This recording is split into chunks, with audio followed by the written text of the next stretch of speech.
So in today's video, I'm going to talk about a lens which is one of my favorite, and it is the Sony 55mm F1.8. Let's start with some nerdy specs. This 55mm full-frame E-mount lens uses a design with 7 elements in 5 groups, which helps to achieve maximum aperture of f1.8. This is really great because you can create images with shallow depth of field, and it's also great for low light conditions. There are 3 spherical elements inside, including 2 double-sided, which should reduce astigmatism, field curvature and chromatic aberration. This lens also uses the Zeiss T anti-reflective coating on each lens surface. This should reduce the reflections and provide greater image clarity, contrast and better color accuracy. This is not a manual lens, so you are able to use autofocus with it. It has a linear autofocus motor, and the internal focus design should provide quick, precise and also silent autofocus performance. Then you can find here a 9-blade iris with circular aperture. The minimal focus distance of this lens is 50 centimeters. The weight of this lens is only 281 grams, which is really light, and the filter size of this lens is 49 millimeters. Last but not least, this lens is dust and moisture sealed, which means you can take it out also in not so ideal weather conditions. Now let's take a look at the design of this lens. I really like it because it's clean, simple and also modern at the same time. This lens is not made out of plastic, so it feels really nice, solid and really high quality in hands. The outside of this lens is really smooth, so you cannot find here any buttons or switches. However, I would like to have the manual to autofocus switch. The only 2 things you can find here is the Zeiss logo and the focus wheel, which has unfortunately not a hard stop, so it's not the best for video manual focusing.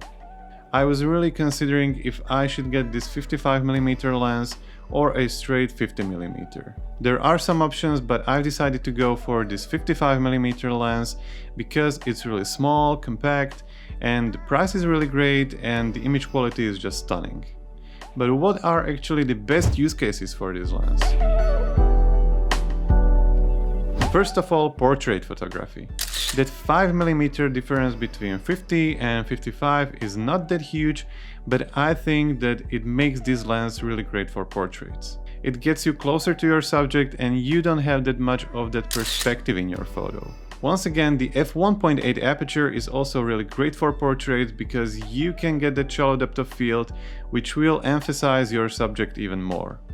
My second favorite use of this lens is product photography. I really like to think of product photography like it is a portrait. The only downside is that 50 centimeters minimal focus distance, which means you cannot get too close to the product. However, you can use one of the 2 methods from my previous video to get closer to your subject despite of the minimal focus distance.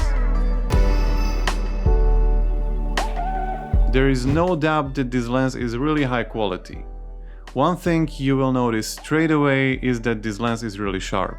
Now let's take a look at some examples taken at different f-stops or aperture settings. This image was taken at f1.8. Overall it looks fine and there is no significant vignetting. When I zoom in, the image is a little bit soft on the edges and maybe a little bit in the center too. But it's not a big deal.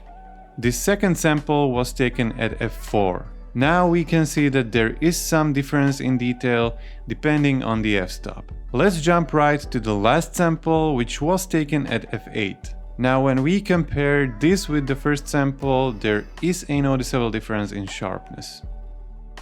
So if you want to have a nice and sharp image, you should definitely crank up the aperture above 5.6. The last thing I would like to talk about is autofocus. However, I think that there is not really much to talk about. For shooting stills, it's precise and pretty fast. However, when it comes to video, it really depends on the camera you are using. I'm not trying to tell you that it makes no difference in shooting stills, but I mostly feel the difference in the video world. Another really great thing about the autofocus of this lens is that it's silent, which makes it really great for video work. Okay, so it really feels so far like a commercial for this lens, or like somebody paid me to tell all of these things, but none of that is true. So let's think about some disadvantages of this lens. Well, the only thing that comes to my mind is the 50 cm minimal focus distance. It's really a bummer because I would like to be able to get much closer to my subject, to the products, for those nice detail shots. Other than that, it's a perfect lens. Even the price of this lens is really great. You can get it now for sub $1,000, which for the Sony lens family is really nice price. I've been using this lens for 3 years now on every single project, and I would honestly not switch it to any other lens in this focal length category.